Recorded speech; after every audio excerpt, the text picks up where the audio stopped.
ನಮಸ್ಕಾರ ಎಲ್ರಿಗೂ. ಶ್ರೀ ಗುರುಭ್ಯೋ ನಮಃ. ಓಂ ಗಂ ಗಣಪತಿಯೇ ನಮಃ. ಓಂ ವಾಗ್ವಾದಿನಿ ನಮೋ ನಮಃ. ಪ್ರತಿಯೊಬ್ಬರಿಗೂ ಒಂದು ಒಳ್ಳೆ ಮನೆ ಕಟ್ಕೋಬೇಕು, ಒಂದು ಸ್ವಂತ ಗೂಡು ಅಂತ ಇರಬೇಕು, ಅಥವಾ ಒಂದು ಸೈಟ್ ತಗೋಬೇಕು, ಅಥವಾ ಒಂದು ಬಾಡಿಗೆ ಮನೇಲಿರೋರು ಒಂದೊಳ್ಳೆ ಚೆನ್ನಾಗಿರೋ ಬಾಡಿಗೆ ಮನೆಗೆ ಹೋಗಬೇಕು, ಅಥವಾ ಬೋಗ್ಯಕ್ಕೆ ಹೋಗಬೇಕು, ಲೀಸ್ಗೆ ಹೋಗಬೇಕು, ಈ ಥರ ಎಲ್ಲ ಅಂದ್ಕೊಂಡಿರ್ತಾರೆ. ಹಾಗೆ ಕಟ್ಟಿರೋ ಮನೆ ಆದರೂ ಪರವಾಗಿಲ್ಲ, ಯಾವುದಾದ್ರೂ ಒಂದು ಮನೆ ತಗೊಳ್ಬೇಕು ಅಂತ ಅಂದ್ಕೊಂಡಿರ್ತಾರೆ. ಯಾಕೆಂತೇಳಿದ್ರೆ ಪ್ರತಿಯೊಬ್ಬರಿಗೂ ಮನೆ ಅನ್ನೋದು ಅಷ್ಟು ಮುಖ್ಯ ಆಗಿರುತ್ತೆ. ನಾವು ಎಷ್ಟೇ ಹಸ್ತಿರಲಿ, ಏನೇ ಮಾಡಿರಲಿ, ನಮ್ಮ ಮನೆ ಅಂತ ನಮಗಿದ್ರೆ ಯಾರು ಏನು ಮಾತಾಡೋಂಗಿರಲ್ಲ. ನಾವು ಹೆಚ್ಚಾಗಿ ಬಾಡಿಗೆ ಮನೇಲಿ ಇರ್ತೀವಿ ಅಥವಾ ಲೀಸಲ್ಲಿ ಇರ್ತೀವಿ ಅಂತ ಅಂದ್ಕೊಳ್ಳಿ, ಅವ್ರು ಹೇಳ್ದಂಗೆಲ್ಲ ಕೇಳಿಕೊಂಡು ಇರಬೇಕಾಗುತ್ತೆ. ಸೊ ಹಂಗಾಗಿ ಇದೊಂಥರ ಹಿಂಸೆ ಆಗುತ್ತೆ, ಒಂದು ಸ್ವಾತಂತ್ರ್ಯ ಅನ್ನೋದು ಇರಲ್ಲ. ಅದರಿಂದ ಎಷ್ಟೋ ಮಿಡಲ್ ಕ್ಲಾಸ್ ಫ್ಯಾಮಿಲೀಸು ನಮಗೊಂದು ಸ್ವಂತ ಮನೆ ಅಂತ, ಚಿಕ್ಕದಾದ್ರೂ ಪರವಾಗಿಲ್ಲ, ಒಂದು ಸ್ವಂತ ಮನೆ ಅಂತ ಇರಬೇಕು, ಅಥವಾ ಒಂದು ಸ್ವಂತ ಗೂಡು ಅಂತ ಇರಬೇಕು. ನಾವು ತಿಂತೀವೋ ತಿನ್ನಲ್ವೋ ಯಾರು ಏನೂ ಕೇಳಲ್ಲ, ಆದರೆ ನಮ್ಮದು ಅಂತ ನಮಗೊಂದು ಮನೆ ಇರಬೇಕು ಅಂತ ಅಂದ್ಕೊಂಡಿರ್ತಾರೆ. ಎಷ್ಟೋ ಜನ ಕನ್ಸ್ಕೊಳ್ತಾ ಇರ್ತಾರೆ. ಹಾಗೆ ಎಷ್ಟೋ ಜನಕ್ಕೆ ದುಡ್ಡು ಇರುತ್ತೆ, ಮನೆ ತಗೊಳಕ್ಕಾಗಲ್ಲ. ಇನ್ನೆಷ್ಟೋ ಜನಕ್ಕೆ ಮನೆ ನೋಡ್ತಿರ್ತಾರೆ, ದುಡ್ಡಿರಲ್ಲ, ಏನಾದರೂ ಒಂದು ಪ್ರಾಬ್ಲಮ್ ಬರುತ್ತೆ. ಇನ್ನು ಕೆಲವೊಬ್ಬರಿಗೆ ದುಡ್ಡೇ ಇರುತ್ತೆ, ಮನೆ ಯಾಕೋ ಹುಡುಕ್ತಾ ಇರ್ತಾರೆ, ಯಾಕೋ ಬರ್ತಾ ಇಲ್ಲ, ಯಾವ ಮನೆಯೂ ತಗೊಳಕ್ಕಾಗ್ತಾ ಇಲ್ಲ ಅನ್ನೋದೊಂದು ತೊಂದರೆಗೆ ಸಿಕ್ಕಾಕೊಂಡಿರ್ತಾರೆ. ಇನ್ನು ಕೆಲವರು ಮನೆ ಆಸ್ತಿ ಎಲ್ಲ ಮಾಡಿರೋರು ಸ್ವಲ್ಪ ಜಮೀನುಗಳನ್ನ ತಗೋಬೇಕು, ನಮ್ಮ ಮಕ್ಕಳ ಹೆಸರಿಗೆ ಅಥವಾ ನಮ್ಮ ಮುಂದಿನ ಪೀಳಿಗೆಗೆ, ಅಥವಾ ಈಗ ನಾವು ಹೋಗಿ ಒಂದು ರಜೆಯಲ್ಲಿ ಬರುತ್ತೆ ಮಕ್ಕಳಿಗೆ, ಅಂಥ ಸಂದರ್ಭದಲ್ಲಿ ಹೋಗಿ ಒಂದು ಫ್ರೀಯಾಗಿ ಇರೋಕ್ಕೆ ಒಂದು ಜಮೀನು ತಗೊಂಡು ಅಲ್ಲೇ ಒಂದು ಚಿಕ್ಕದಾಗಿ ಮನೆ ಮಾಡಿಕೊಂಡು 1-2 ದಿನ ಇದ್ದು ಬರೋಣ ಅಂತ ಕೆಲವೊಬ್ಬರು ಆಸೆ ಮಾಡ್ಕೊಂಡಿರ್ತಾರೆ. ಆದರೆ ದುಡ್ಡಿರುತ್ತೆ ಕೈಲಿ, ತಗೊಳಕ್ಕಾಗ್ತಾ ಇರಲ್ಲ, ಇಲ್ಲ ಯಾವುದಾದ್ರೂ ಲೋನ್ ಏನಾದರೂ ಹಾಕಿರ್ತಾರೆ, ಅದು ಸ್ಟಕ್ಕಾಗಿರುತ್ತೆ, ಬರ್ತಾ ಇರಲ್ಲ. ಅಂಥ ಸಂದರ್ಭದಲ್ಲಿ ಇನ್ನೂ ಕೆಲವ್ರು ಏನು ಮಾಡ್ತಾರೆ, ಅರ್ಧ ಮನೆ ಕಟ್ಟಿರ್ತಾರೆ, ಬಟ್ ಅದು ಫಿನಿಷ್ ಆಗಿರಲ್ಲ. ಎಷ್ಟೊತ್ತಿಗಪ್ಪ ಕಟ್ಟಿ ಮುಗಿಸ್ತೀವಿ ಅನ್ನೋದೊಂದು ಇದ್ದೇ ಇರುತ್ತೆ. ಅದಕ್ಕೆಲ್ಲ ಇವತ್ತೊಂದು ಒಳ್ಳೆ ಮಾರ್ಗಸೂಚನೆಯನ್ನು ಕೊಡ್ತಾಯಿದ್ದೀನಿ ನೋಡಿ. ಇದು ನಿಮಗೆ ಮನೆ ಕಟ್ಟೋಕ್ಕೆ ಯಾರಿಗೆಲ್ಲ ಆಸೆ ಇದೆ, ಅಥವಾ ಜಮೀನು ತಗೋಬೇಕು, ಸೈಟ್ ತಗೋಬೇಕು, ಮತ್ತು ಒಂದೊಳ್ಳೆ ಮನೆ ಮಾಡ್ಕೋಬೇಕು, ಅಥವಾ ಕಟ್ಟಿರೋ ಮನೆ ಆದರೂ ಪರವಾಗಿಲ್ಲ ತಗೋಬೇಕು ಅನ್ನೋರಿಗೆ, ಇಲ್ಲ ನಾವೇ ಸ್ವಂತ ನಮ್ಮಿಷ್ಟದಂತೆ ಕಟ್ಸ್ಕೊಂಡು ಹೋಗಬೇಕು ಅಂತ ಹೇಳೋರಿಗೆ ಇದೊಂದು ಒಳ್ಳೆ ಮಾರ್ಗಸೂಚಿ ಅಂತಲೇ ಹೇಳ್ಬೋದು. ಇದೇನಿದು ತಾಯ್ತನ ಅಥವಾ ಯಂತ್ರನ ಅಂತ ಹೇಳಿದ್ರೆ, ನಮ್ಮ ಅಥರ್ವಣ ವೇದದಲ್ಲಿ ನಾವು ರಂಗೋಲಿಯನ್ನು ಕೂಡ ಯಂತ್ರ ಅಂತಲೇ ಕರಿತೀವಿ. ಇದು ಒಂದು ರಂಗೋಲಿ ಅಂದರೆ ನೀವು ದೇವ್ರ ಮನೇಲಿ ಬಿಡಿಸುವಂಥ ಒಂದು ರಂಗೋಲಿ ಆಗಿರುತ್ತೆ. ಅದನ್ನ ನಾನು ಇಲ್ಲಿ ಪೆನ್ನಲ್ಲಿ ಬಿಡಿಸಿ ತೋರಿಸಿದ್ದೀನಿ. ಯಾಕೆಂದರೆ ವೈಟ್ ನೆಲದ ಮೇಲೆ ರಂಗೋಲಿ ಹಾಕಿದ್ರೆ ಕಾಣಿಸಲ್ಲ ಅಂತ ಹೇಳ್ಬಿಟ್ಟು ನಾನು ನಿಮಗೆ ಪೇಪರಲ್ಲಿ ಬರೆದು ನಿಮಗೆ ಇದನ್ನ ಹಾಕಿದ್ದೀನಿ. ಇದನ್ನ ಯಾವ ರೀತಿ ಮಾಡ್ಕೋಬೇಕು ಅಂತ ಹೇಳಿದ್ರೆ, ಪ್ರತಿನಿತ್ಯ ನೀವು ಪೂಜೆ ಮಾಡ್ತೀರಲ್ಲ ಅಂಥ ಸಂದರ್ಭದಲ್ಲಿ ಮಧ್ಯಾಹ್ನ ಟೈಮಲ್ಲಿ ಹಾಕಬೇಡಿ, ಬೆಳಗಿನ ಜಾವದಲ್ಲಿ ಹಾಕಿ, ಅಥವಾ ಗೋಧೂಳಿ ಸಮಯದಲ್ಲಿ ಹಾಕ್ಬೋದು. ಒಂದು ಒಳ್ಳೆ ದಿನ ನೋಡಿಕೊಂಡು, ಒಳ್ಳೆ ಒಂದು ನಕ್ಷತ್ರ ತಿಥಿ ಇರೋಂಥ ದಿನದಲ್ಲಿ ದೇವ್ರ ಹತ್ರ ನೀವು ಸಂಕಲ್ಪ ಮಾಡ್ಕೋಬೇಕು. ದೇವ್ರ ಹತ್ರ ಸಂಕಲ್ಪ, ನಿಮ್ಮ ಮನೆ ದೇವರೇ ಆಗಿರ್ಬೋದು. ಇದಕ್ಕೆ ಒಂದು ಮೇಯ್ನಾಗಿ ಒಂದು ದೇವ್ರು ಬರುತ್ತೆ, ಎಲ್ಲರಿಗೂ ಗೊತ್ತಿರುತ್ತೆ, ಆದರೂ ಹೇಳ್ತೀನಿ, ಭೂವರಹ ಸ್ವಾಮಿ ಅಂತ. ಆ ಭೂವರಹ ಸ್ವಾಮಿಗೆ ಇದೊಂದು ರಂಗೋಲಿಯನ್ನು ಹಾಕಬೇಕು ನೀವು.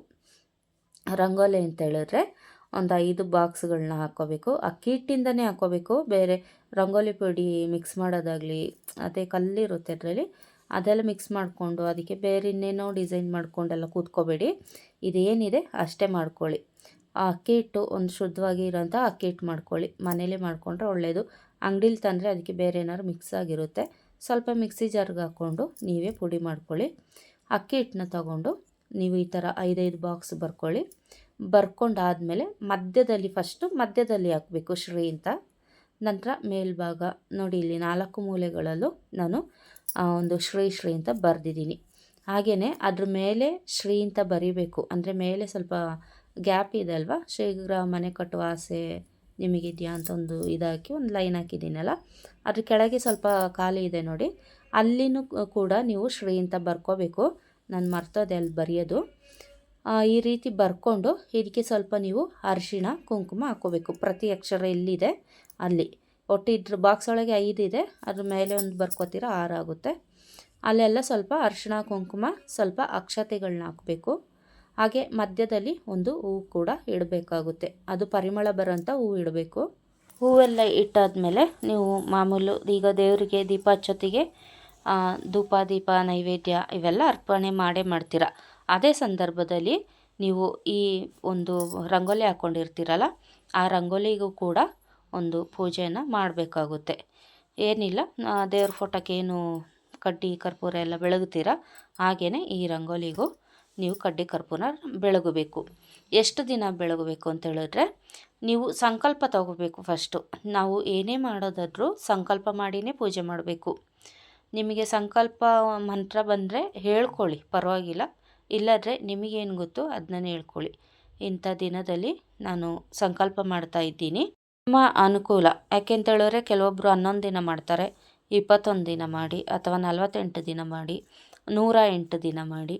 108 ದಿನ ಮಾಡಿದ್ರೆ ತುಂಬ ಒಳ್ಳೆ ಫಲನ ಕೊಡುತ್ತೆ. ಹಾಗೆ ಕೆಲವೊಂದು ಸರಿ 3 ತಿಂಗಳು ಅಥವಾ 6 ತಿಂಗಳು ಈ ಥರ ಮಾಡ್ಕೊಂಡು ಹೋಗ್ಬೋದು, ತೊಂದರೆ ಇಲ್ಲ. ಯಾಕೆಂತೇಳಿದ್ರೆ ಒಂದು ಮನೆ ಕಟ್ಟಬೇಕು, ಜಮೀನು ತಗೋಬೇಕು, ಸೈಟ್ ತಗೋಬೇಕು ಅಂತೇಳಿದ್ರೆ ಅದು ಸುಮ್ಮನೆ ಮಾತೇ ಅಲ್ಲ. ಅದಕ್ಕೆ ಎಷ್ಟು ಕಷ್ಟಪಡಬೇಕು ಅಂತ ಪ್ರತಿಯೊಬ್ಬರಿಗೂ ಅದು ಕಟ್ಸಿರೋರಿಗೆ ತಗೊಂಡಿರೋರಿಗೆ ಗೊತ್ತಿರುತ್ತೆ. ಹಾಗಾಗಿ ಈ ಥರದೊಂದು ರಂಗೋಲಿಲಿ ನೀವು ರಂಗೋಲಿ ಹಾಕ್ಕೊಂಡು ನೀವು ಪೂಜೆ ಮಾಡ್ಕೊಂಡು ಬಂದಲ್ಲಿ ನಿಮ್ಮ ಮನೆ ಕಟ್ಟುವ ಕನಸು, ಜಮೀನು ತಗೊಳ್ಳೋ ಕನಸು, ಅಥವಾ ಸೈಟ್ ತಗೋಬೇಕು ಅನ್ನೋರು, ಅಥವಾ ಒಂದು ಒಳ್ಳೆ ಬಾಡಿಗೆ ಮನೆಗೆ ಹೋಗಬೇಕು ಅಂತ ಹೇಳೋರು, ಅಥವಾ ಲೀಸ್ಗೆ ಹೋಗಬೇಕು ಅಂತ ಹೇಳೋರ್ದು ಖಂಡಿತವಾಗ್ಲೂ ನಿಮಗೆ ಒಂದು ದೇವರು ಅನುಕೂಲ ಮಾಡಿಕೊಡ್ತಾರೆ. ಯಾರು? ಭೂವರ ಸ್ವಾಮಿ. ಆದ್ದರಿಂದ ಇದೊಂದು ರಂಗೋಲಿಯಿಂದ ನೀವು ತುಂಬ ಒಂದು ಚೆನ್ನಾಗೊಂದು ಏಳಿಗೆ ಅನ್ನೋದು ಆಗ್ಬೋದು. ಹಾಗೆ ಯಾರಾದರೂ ಸೈಟ್ ಮಾರಬೇಕು, ಮನೆ ಮಾರಬೇಕು ಆ ಥರ ಇದ್ರೂ ಅವರು ಕೂಡ ಸಂಕಲ್ಪ ಮಾಡಿಕೊಂಡು ಇದೊಂದು ಏನು ರಂಗೋಲಿಲಿ ಬಿಡಿಸ್ಕೊಂಡು ಪ್ರತಿನಿತ್ಯ ಪೂಜೆ ಮಾಡೋದ್ರಿಂದ ನಿಮಗೆ ನಿಮ್ಮ ಮನೆ ದೇವರ ಅನುಗ್ರಹ ಆಗಿ, ನಂತರ ಭೂವರ ಸ್ವಾಮಿಯ ಅನುಗ್ರಹ ಆಗಿ ನೀವು ಖಂಡಿತವಾಗ್ಲೂ ನಿಮ್ಮ ಮನಸ್ಸಲ್ಲಿ ಏನು ಆಸೆ ಇದೆ ಅದು ನೆರವೇರುತ್ತೆ. ಹಾಗೆ ಕೆಲವೊಬ್ಬರಿಗೆ ನಾನು ಒಂದು ಕಿವಿ ಮಾತು ಹೇಳ್ತೀನಿ. ಈಗ ನಾವು ಈಗ ದುಡ್ಡು ಸ್ವಲ್ಪ ಕಡಿಮೆ ಇದೆ ಅಂತ ಅಂದ್ಕೊಳ್ಳಿ, 5 FTR ಮನೆ ಕಟ್ಟಬೇಕು ಅನ್ನೋದೆಲ್ಲ ಅದೆಲ್ಲ ತುಂಬ ಜಾಸ್ತಿ ಆಸೆ ಅಂತ ಅನಿಸುತ್ತೆ. ಕೆಲವೊಂದು ಗಾದೆ ಮಾತುಗಳಿದೆ, ಹಾಸಿಗೆ ಇದ್ದಷ್ಟು ಕಾಲು ಚಾಚು. ಒಬ್ಬೊಬ್ಬರಿಗೆ ಸಿಂಗಲ್ ಬೆಡ್ರೂಮ್ ಕಟ್ಟೋಕ್ಕಾಗ್ಬೋದು, ಅಥವಾ ಡಬಲ್ ಬೆಡ್ರೂಮ್ ಕಟ್ಟೋಕ್ಕಾಗ್ಬೋದು. ನಿಮ್ಮ ಹತ್ರ ಎಷ್ಟು ದುಡ್ಡಿದೆ ಅಷ್ಟಕ್ಕೆ ನೀವು ಒಂದು ಸಂಕಲ್ಪನ ಮಾಡ್ಕೋಬೇಕು. ನಿಮ್ಮ ಹತ್ರ ಕಡಿಮೆ ದುಡ್ಡು ಇಟ್ಕೊಂಡು ಜಾಸ್ತಿ ಆಸೆಪಟ್ಟು ಇದೊಂದು ರಂಗೋಲಿಯಿಂದ ಅಥವಾ ಯಂತ್ರದಿಂದ ಒಂದು ಪೂಜೆಯಿಂದ ಜಾಸ್ತಿ ಅನ್ನೋದು ನಮಗೆ ಫಲ ಕೊಡುತ್ತೆ ಅಂತ ಹೇಳೋದು ಸುಳ್ಳು. ಯಾಕೆ ಅಂತೇಳಿದ್ರೆ ಹಾಸಿಗೆ ಇದ್ದಷ್ಟು ಕಾಲು ಚಾಚಬೇಕು. ಅದರಿಂದ ಇದನ್ನೆಲ್ಲ ನಿಮಗೆ ಸೂಕ್ಷ್ಮವಾಗಿ ಓಪನಾಗೇ ಹೇಳ್ತಾ ಇದ್ದೀನಿ ನಾನು. ಮತ್ತು ನೀವು ನಾವೇನೋ ಹೇಳೋದು, ನೀವೇನೋ ಅರ್ಥ ಮಾಡ್ಕೊಳ್ಳೋದು, ಆಮೇಲೆ ಅದಾಗಿಲ್ಲ ಅಂತ ಹೇಳೋದು, ಇದೆಲ್ಲ ತುಂಬ ವಿಚಾರಗಳಲ್ಲಿ ನಡೆಯುತ್ತೆ. ಆದ್ದರಿಂದ ನಾನು ನಿಮಗೆ ಇದೊಂದು ಕಿವಿ ಮಾತು ಹೇಳ್ತೀನಿ, ನಿಮಗೆ ಎಷ್ಟಾಗುತ್ತೆ ಅಷ್ಟು ಖಂಡಿತವಾಗ್ಲೂ ನೆರವೇರೇ ಇರುತ್ತೆ. ಹಾಗೆ ಭೂವರ ಸ್ವಾಮಿದು ಒಂದು ಮಂತ್ರ ಕೂಡ ಇದೆ. ಇದನ್ನ ನೀವು ಹೇಳ್ಕೊಳ್ಳೋದ್ರಿಂದ ನಿಮಗೆ ಆದಷ್ಟು ಬೇಗ ಫಲ ಅನ್ನೋದು ಸಿಗುತ್ತೆ. ನೀವು ನಿಷ್ಠೆಯಿಂದ, ಶ್ರದ್ಧೆಯಿಂದ, ನಂಬಿಕೆ ಇಟ್ಟು ಮಾಡಿದ್ರೆ ಪ್ರತಿಯೊಂದು ಕಾರ್ಯನೂ ನಿರ್ವಿಘ್ನವಾಗಿ ನಡೆಯುತ್ತೆ. ಆ ಮಂತ್ರ ಕೂಡ ನಾನು ಈಗ ಹೇಳ್ತಾ ಇದ್ದೀನಿ ನೋಡಿ. ಓಂ ನಮೋ ಭಗವತೆ ವರಾಹ ರೂಪಾಯ ಭೂರ್ಭುವ ಸ್ವಃ ಭೂಪತೆಯೇ ಭೂಪತಿತ್ವಂ ಮೇ ದೇಹಿ ದಾಪಾಯ ಸ್ವಃ. ಈ ಮಂತ್ರನ ನೀವು ಡೈಲಿ 21 ಸರಿ ಹೇಳ್ಕೋಬೇಕು. ನಿಮಗೆ ಹೇಳ್ಕೊಳಕ್ಕಾಗಿಲ್ಲ ಅಂತ ಹೇಳಿದ್ರೆ ನೀವು ಕೇಳಬಹುದು. ಈಗ ಯೂಟ್ಯೂಬಲ್ಲೆಲ್ಲ ಇದೆಲ್ಲ ಬರುತ್ತೆ, ಅದನ್ನ ಹಾಕ್ಕೊಂಡು ನೀವು ಕೇಳ್ಕೊಬೋದು. ನೀವೇ ಹೇಳ್ಕೊಂಡ್ರೆ ತುಂಬ ಒಂದು ಒಳ್ಳೆ ಒಂದು ಫಲ ಅನ್ನೋದು ಸಿಗುತ್ತೆ. ಇದಿಷ್ಟು ನಿಮಗೆ ಅರ್ಥ ಆಗಿರುತ್ತೆ. ನೀವು ಯಾವ ರೀತಿ ಮಾಡ್ಕೋಬೇಕು ಅಂತ ಎಲ್ಲ ಹೇಳಿದ್ದೀನಿ, ಕ್ಲಿಯರಾಗಿ ಹೇಳಿದ್ದೀನಿ. ಅಕಸ್ಮಾತ್ ನಿಮ್ಗೆ ಏನಾರು ಅರ್ಥ ಆಗದಿದ್ದರೆ ಕಾಮೆಂಟ್ ಸೆಕ್ಷನಲ್ಲಿ ತಿಳಿಸಿ, ನಾನು ನಿಮಗೆ ಕ್ಲಿಯರ್ ಮಾಡ್ತೀನಿ. ನೀವು ಇದನ್ನ ಡೈಲಿ 21 ಬಾರಿ ಬೆಳಗ್ಗೆ ಅಥವಾ ಸಂಜೆ ಹೇಳ್ಕೋಬೇಕಾಗುತ್ತೆ. ಹಾಗೆ ಈ ರಂಗೋಲಿಯನ್ನು ಕೂಡ ಹಾಕ್ಕೋಬೇಕಾಗುತ್ತೆ.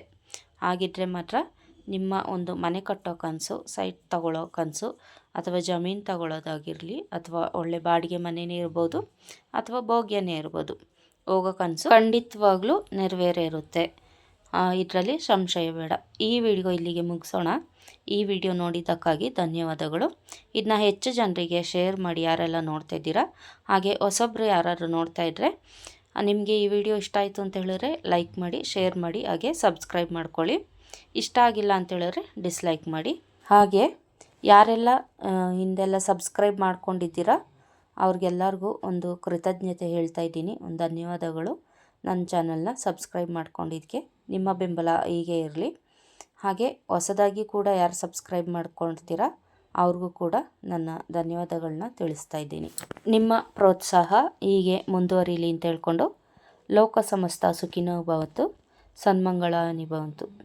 ಎಲ್ಲರಿಗೂ ಒಳ್ಳೆಯದಾಗಲಿ.